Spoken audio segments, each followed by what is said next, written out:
Seorang pembunuh bayaran yang divonis tidak akan hidup lama dikhianati oleh bosnya sendiri, dan saat mencoba menyelamatkan dirinya, dia justru bertemu seorang gadis muda yang hidupnya jauh lebih tragis. Mereka berdua melarikan diri dari dunia kriminal yang kejam, berharap bisa menemukan kehidupan baru di sebuah kota kecil bernama Galveston. Ain't going Namun back there. terkadang masa lalu tidak pernah benar-benar melepaskan korbannya, dan akhir perjalanan mereka akan meninggalkan luka yang sulit dilupakan.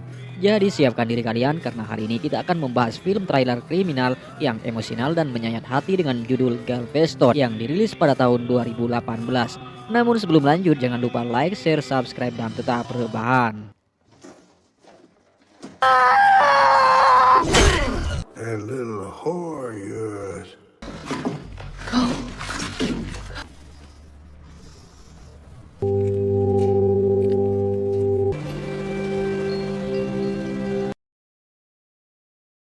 Cerita dimulai di New Orleans tahun 1988.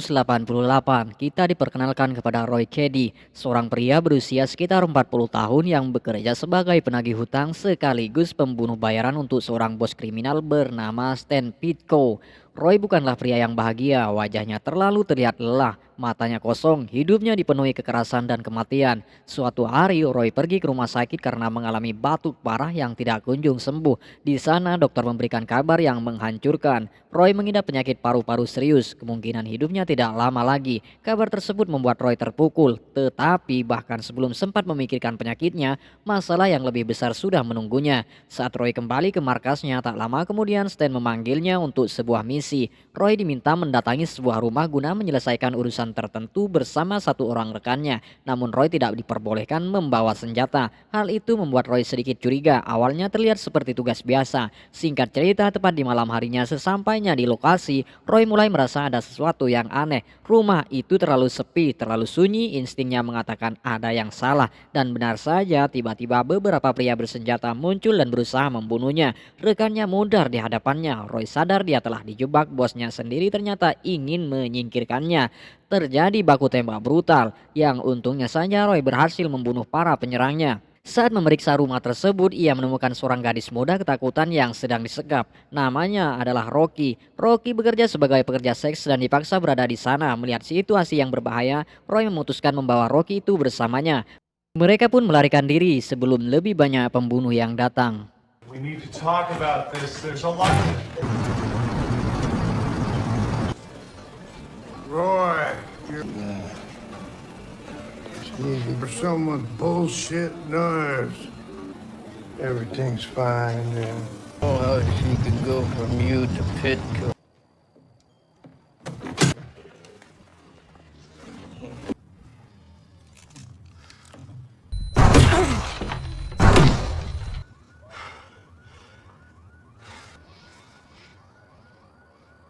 Dalam perjalanan keluar kota, hubungan mereka masih sangat canggung. Roy tidak percaya kepada siapapun, sementara Rocky juga tidak tahu apakah pria yang menyelamatkannya bisa dipercaya. Namun keadaan memaksa mereka bekerja sama. Mereka menyadari bahwa orang-orang Stan sedang memburu mereka. Jika tertangkap, mereka pasti mati. Terungkap fakta, ternyata Roy dijebak bosnya sendiri karena Stan menyukai pacar Roy. Hal itu membuat Stan ingin menyingkirkan Roy, sementara Rocky mengaku juga dijebak oleh temannya sendiri yang juga bekerja sebagai wanita penghibur. Namun Rocky justru mendapatkan perlakuan yang kurang pantas oleh orang-orang Stan. Sebelum melanjutkan perjalanannya, mereka mampir ke sebuah bar demi melepaskan dahaga. Roy berencana mengantar Rocky kembali ke keluarganya yang berada di Kulon. Namun Rocky menolak dan lebih memilih ikut dengan Roy atau meninggalkannya di bar tersebut.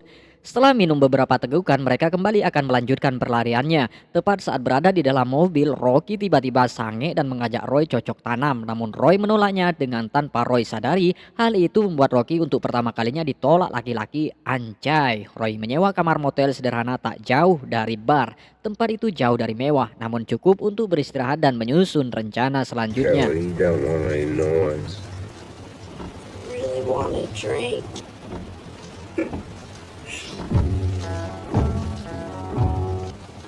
Perfect choice. S3 guys came in. Man, I ain't going back there.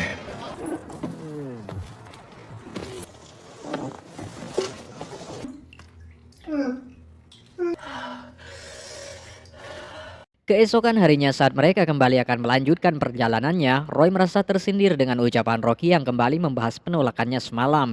Hal itu membuat Roy berencana meninggalkan Rocky di motel tersebut, tapi tiba-tiba penyakit Roy kembali kambuh dan mengurungkan niatnya. Sebelum pergi, Roy menukar mobil bututnya di showroom Mang Hussein. Mereka pun kemudian pergi bersama ke tempat yang jauh. Selama berhari-hari bersama, Roy mulai mengenal Rocky lebih dekat, apalagi setelah Rocky mengajak Roy singgah di rumahnya. Rocky menemui adiknya yang masih kecil yaitu Tiffany. Gadis kecil itu tinggal dalam kondisi yang menyedihkan, lingkungan tempat tinggalnya sangat tidak aman. Rocky tidak ingin adiknya mengalami nasib yang sama, karena itu ia memutuskan membawa Tiffany ikut bersama mereka. Awalnya Roy keberatan membawa seorang anak kecil saat sedang diburu pembunuh bukanlah ide yang bagus. Tapi setelah melihat kondisi Tiffany, hatinya luluh. Mereka akhirnya menjadi kelompok kecil yang terdiri dari 3 orang, Roy, Rocky, dan Tiffany. Untuk pertama kalinya setelah sekian lama, Roy merasakan sesuatu yang menyerupai keluarga.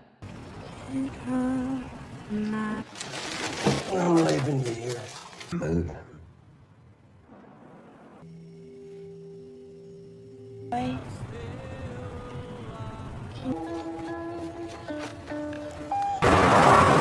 Fuck is this? Care of her now. She's gonna have a better life.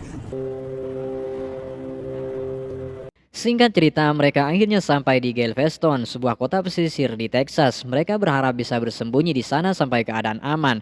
Roy menyewa 2 kamar motel sederhana untuknya dan Rocky. Menjelang malam, Rocky mengaku sejak kecil ia tumbuh dalam lingkungan yang kacau. Ia mengalami berbagai bentuk kekerasan dan eksploitasi. Karena tidak memiliki pilihan lain, Rocky akhirnya terjebak dalam dunia prostitusi. Meski begitu, Rocky masih menyimpan harapan. Ia ingin hidup normal, ia ingin bebas, dan ia ingin memiliki keluarga yang sesungguhnya. Roy yang biasanya dingin perlahan mulai peduli kepadanya. Mungkin karena untuk pertama kalinya dalam hidup ia melihat seseorang yang lebih terluka daripada dirinya sendiri. Dan tepat di malam harinya saat Roy terlelap, ia dikagetkan dengan Rocky yang mengaku mengalami mimpi buruk. Rocky ingin tidur sekamar dengan Roy dan Tiffany. Hari-hari berikutnya terasa lebih tenang. Mereka pergi makan bersama, menghabiskan waktu di pantai, tertawa, berbicara tentang masa depan. Momen-momen sederhana itu terasa sangat berharga karena mereka tahu kebahagiaan tersebut bisa hilang kapan saja. Roy semakin dekat dengan Tiffany. Gadis kecil itu melihat Roy seperti sosok ayah yang tidak pernah ia miliki. Sementara Roy mulai membayangkan kehidupan yang berbeda. Kehidupan tanpa kekerasan, tanpa darah, dan tanpa kekejaman kriminal. Namun masa lalu selalu punya cara untuk mengejar. 5 and 106. Don't mind what goes on in those rooms. No matter what's happened, nothing changed out there. The ocean.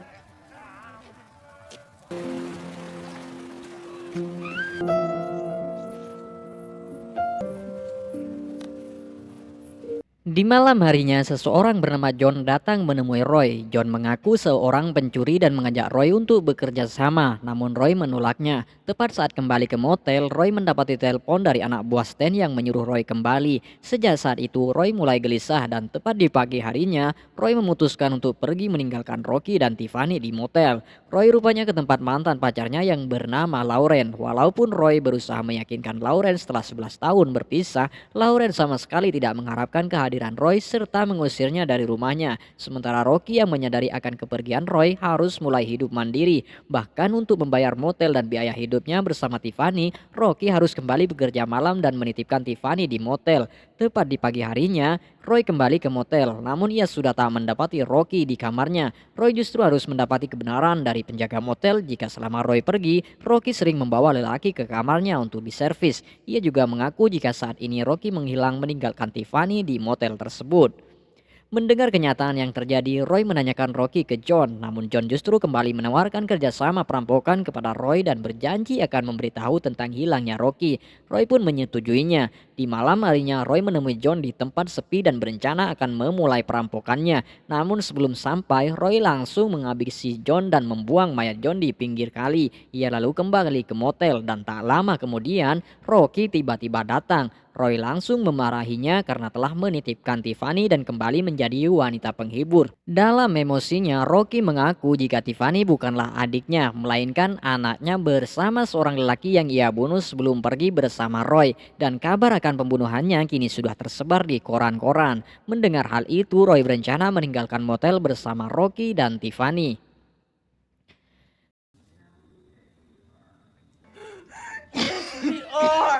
Doctor.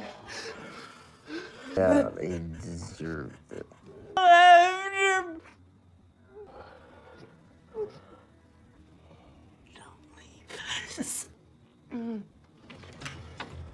Keesokan harinya, tepat di sore harinya, Roy mengajak Rocky berkencan. Meskipun Roy seorang pembunuh, tapi dirinya sangat peduli dan berharap agar Rocky bisa lebih baik menjalani hidup. Roy sepenuhnya menginginkan Rocky meninggalkan perdodolan serambi lempitnya dan mulai mengejar paket C agar bisa bekerja. Mereka kemudian menuju sebuah kafe dan menari-nari bersama. Roy semakin memperlihatkan ketertarikannya kepada Rocky. Namun kebahagiaan itu tidak bertahan lama. Ketika perjalanan pulang, tiba-tiba sekelompok orang menyerang Roy dan membawa Rocky pergi. Roy sendiri harus tertangkap dan dihadapkan ke Stan Pitko, bosnya dulu. Sebelum Roy dihabisi, mantan pacarnya yang direbut Stan tiba-tiba datang membebaskan Roy dan menyuruhnya untuk segera pergi.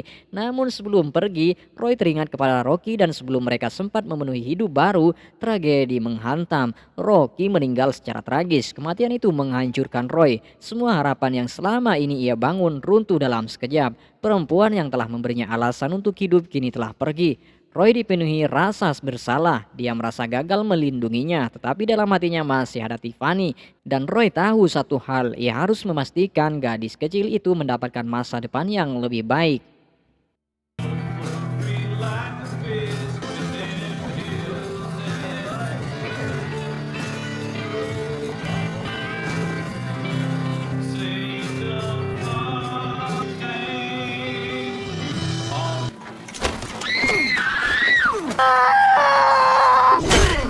That little whore of yours.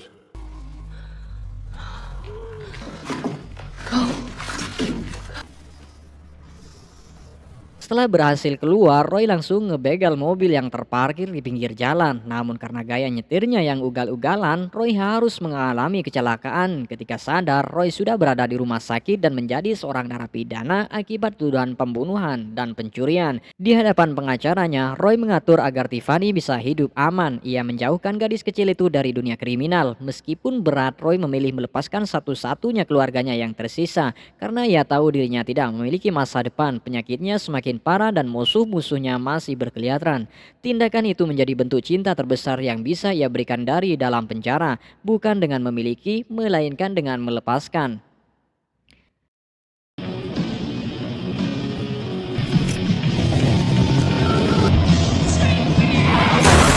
Hey.